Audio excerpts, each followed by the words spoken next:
नमस्कार, स्वागत है आप सभी का न्यूज 18 राजस्थान पर। मैं हूं आपके साथ हेमंत कुमार। चलिए शुरुआत करते हैं। शुक्रवार को पहले चरण में प्रदेश में 12 लोकसभा सीटों के लिए मतदान हुआ। इसमें 114 उम्मीदवारों के भाग्य का फैसला अब ईवीएम में कैद हो गया है। दूसरे चरण का मतदान अब 26 अप्रैल को होगा, जिसके लिए बीजेपी के चाणक्य कहे जाने वाले अमित शाह ने भीलवाड़ा और कोटा में चुनावी जनसभाओं को संबोधित किया। कांग्रेस पर जमकर प्रहार किए। रिपोर्ट देखिए।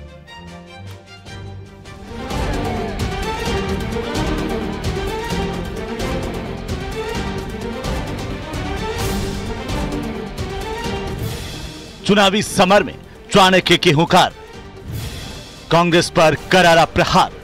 कांग्रेस पार्टी के पास ना नीति है, ना नीयत है, ना नेता है। मोदी जी के पास 10 साल के शासन का हिसाब किताब भी है और अगले 25 साल का एजेंडा भी है देश को आगे बढ़ाने का। काम नहीं आएगी ट्रिक, राजस्थान में बीजेपी की है ट्रिक। लोकसभा चुनाव के दूसरे चरण के तहत केंद्रीय गृह मंत्री अमित शाह शनिवार को भीलवाड़ा के शकरगढ़ में थे। बीजेपी प्रत्याशी दामोदर अग्रवाल के समर्थन में आयोजित जनसभा में शाह ने अपने चिर परिचित अंदाज में कांग्रेस पर चुन चुनकर प्रहार किया। वीर तेजाजी महाराज को प्रणाम करने के बाद सभा की शुरुआत करते हुए शाह ने राजस्थान के पहले चरण की सभी 12 सीटें जीतने का दावा किया है। पहले चरण की सभी 12 सीटें जीतने का दावा। कल पहले चरण का चुनाव था। आपको परिणाम जानना है? अरे जोर से बोलो, जानना है, मगर किसी को बताना मत। हां, बता दूं मैं, 12 की 12 सीटें नरेंद्र मोदी जी की झोली में जा रही है। बीजेपी के चाणक्य कहे जाने वाले अमित शाह ने प्रदेश के पूर्व मुख्यमंत्री अशोक गहलोत पर भी तंज कसा। शाह ने कहा कि गहलोत जी अपने बेटे के चुनाव में उलझ कर रह गए हैं, लेकिन उनका बेटा बड़े मार्जिन से हार रहा है। गहलोत जी अपने बेटे के चुनाव में उलझ कर रह गए। मैं कल रात को उदयपुर रुका था। प्रदेश के नेताओं के साथ, मुख्यमंत्री जी के साथ स्टॉक टेकिंग ले रहा था। उन्होंने कहा, भाई साहब, यहां गहलोत जी अपने बेटे में उलझ कर रह गए हैं, बेटे में उलझ कर। मैंने कहा, क्या होगा बेटा का? तो कि बेटा भी बड़ा मार्जिन से हार रहा है। 25 की 25 सीटें भाजपा की झोली में। सूबे के पूर्व मुख्यमंत्री के बाद अमित शाह ने राहुल और प्रियंका गांधी पर निशाना साधते हुए कहा कि भाई बहन हर 3 महीने में विदेश में छुट्टी मनाने चले जाते हैं। हर 3 माह में विदेश में छुट्टी मनाते हैं राहुल प्रियंका। एक और ये राहुल बाबा और उनकी बहना हर 3 महीने में विदेश में वैकेशन करते हैं। हर 3 महीने में। प्रियंका जी चालू चुनाव में थाईलैंड छुट्टी मनाकर आई। बोलिए क्यों? यहां गर्मी बहुत है, गर्मी से तकलीफ होती है। एक और हर 3 महीने में विदेश में वैकेशन करने वाले राहुल बाबा है और दूसरी ओर 23 साल से दीपावली की भी छुट्टी न लेने वाला नरेंद्र मोदी है। भीलवाड़ा के बाद कोचिंग सिटी कोटा पहुंचे अमित शाह ने कांग्रेस पर चुन चुनकर प्रहार किया। शाह ने कहा कि 20 साल में राहुल की लॉन्चिंग नहीं हो पाई। एक और नरेंद्र मोदी जी है जो गरीब चाय बेचने वाले के घर में पैदा होकर 23 साल से मुख्यमंत्री और प्रधानमंत्री के रूप में देश की सेवा कर रहे हैं। इनका तजुर्बा है। और दूसरी ओर राहुल बाबा है जो 20 बार लॉन्च किए मगर रॉकेट यान फेल ही कर जाता है। भाई और बहनों, एक और 12 लाख करोड़ के घपले घोटाले भ्रष्टाचार करने वाली कांग्रेस पार्टी है। दूसरी ओर 23 साल के कैरियर में 4 आने का भी जिस पर आरोप नहीं है, ऐसे नरेंद्र मोदी है, नरेंद्र मोदी। बीजेपी के चाणक्य कहे जाने वाले अमित शाह ने कांग्रेस पर आरक्षण के नाम पर झूठ फैलाने का आरोप लगाया।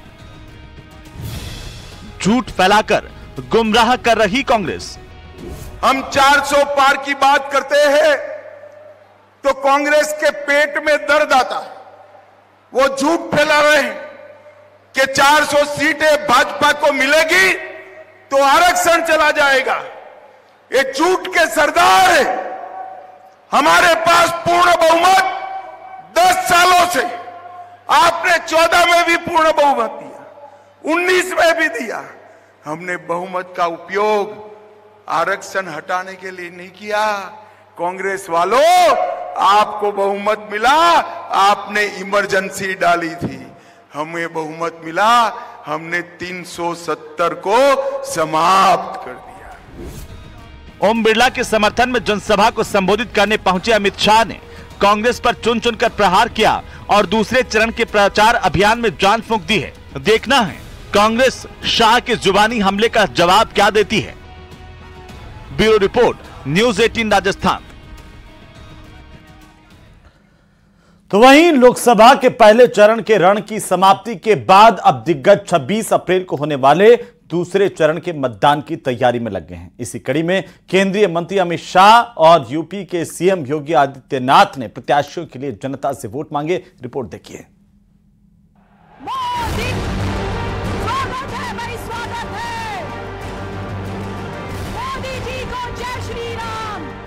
तेज हुआ दूसरे चरण का घमासान। अमित शाह और योगी का धुआंधार प्रचार।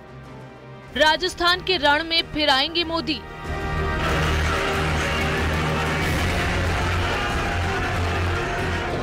ये तैयारी जीत की है। जाहिर है प्रचार भी धुआंधार होगा। दूसरे चरण का रण शुरू हो गया है, जिसके लिए बीजेपी ने पूरी जान लगा दी है। बीजेपी के तमाम सीनियर नेता, जिनमें केंद्रीय मंत्री और अलग अलग राज्यों के मुख्यमंत्री हैं, उनके दौरे लगातार हो रहे हैं। इसी कड़ी में गृह मंत्री अमित शाह और उत्तर प्रदेश के मुख्यमंत्री योगी आदित्यनाथ भी राजस्थान के रण में प्रचार के लिए उतरे और इनके बाद रविवार को एक बार फिर प्रधानमंत्री नरेंद्र मोदी उम्मीदवारों के समर्थन में जनसभा करेंगे। प्रधानमंत्री नरेंद्र मोदी जालौर, सिरोही और बांसवाड़ा डूंगरपुर की 2 अलग अलग लोकसभा सीट पर जनसभा करेंगे।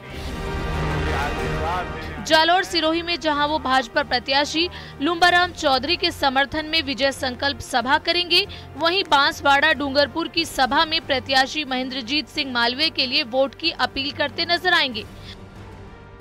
गौरतलब है कि जालोर लोकसभा सीट प्रदेश की हॉट सीटों में से एक है। यहां बीजेपी प्रत्याशी लुम्बाराम के सामने पूर्व मुख्यमंत्री अशोक गहलोत के बेटे वैभव गहलोत कांग्रेस पार्टी से प्रत्याशी हैं। शुक्रवार को केंद्रीय मंत्री अमित शाह ने भीलवाड़ा और कोटा में पार्टी प्रत्याशियों के लिए जनसभा की। यूपी के सीएम योगी आदित्यनाथ ने चित्तौड़गढ़ में रोड शो के अलावा राजसमंद के भील में जनसभा को संबोधित किया।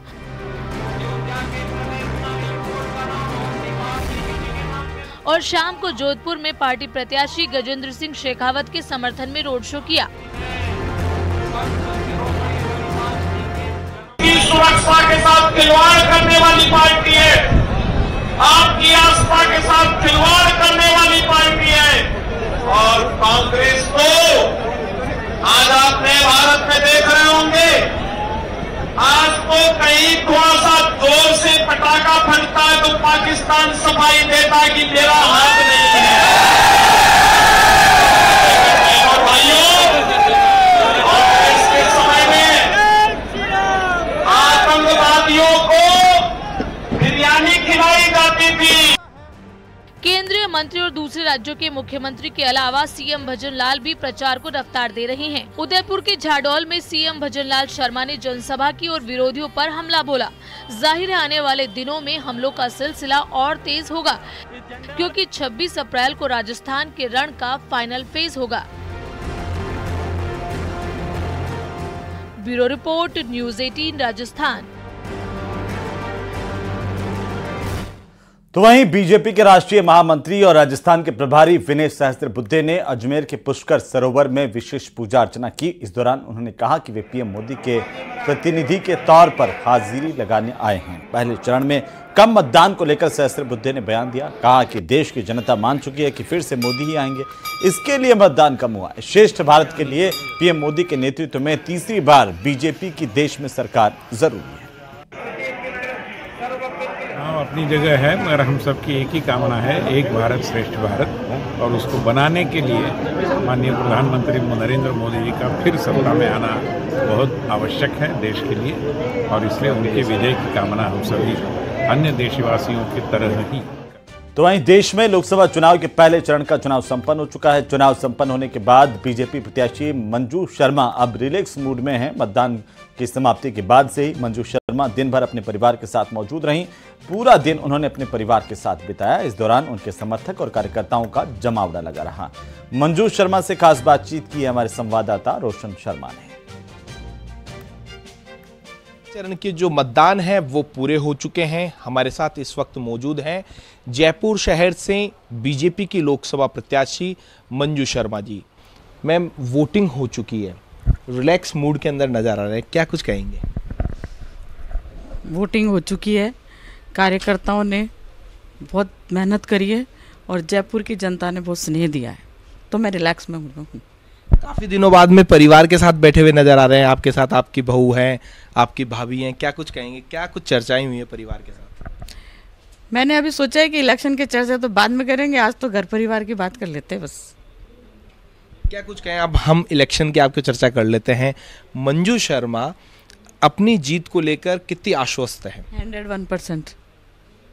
एक फैक्टर है उसके पीछे जयपुर की जनता का स्नेह, हमारे कार्यकर्ताओं का जोश, उनकी मेहनत और प्रधानमंत्री नरेंद्र भाई मोदी जी के किए हुए काम। लेकिन जो कांग्रेस के प्रत्याशी हैं वो स्टार्टिंग में कहते हुए नजर आए कि ना पैसा है ना धेला है, मैं अकेला हूं और अब हारे का सारा बाबा शाम हमारा। क्या कुछ कहेंगे? मंजू शर्मा जी के साथ में कौन है? सब है मेरे साथ, तो पूरी पार्टी मेरे साथ खड़ी है, छोटे से कार्यकर्ता से लेकर बड़े नेता तक आपने देखा होगा। तो वहीं अजमेर के रेलवे मदार स्टेशन पर 17 मार्च को हुए ट्रेन हादसे के बाद गठित की गई 4 सदस्यीय कमेटी ने अपनी रिपोर्ट सौंप दी है। इस रिपोर्ट में क्या कुछ है, ये खास रिपोर्ट में देखिए।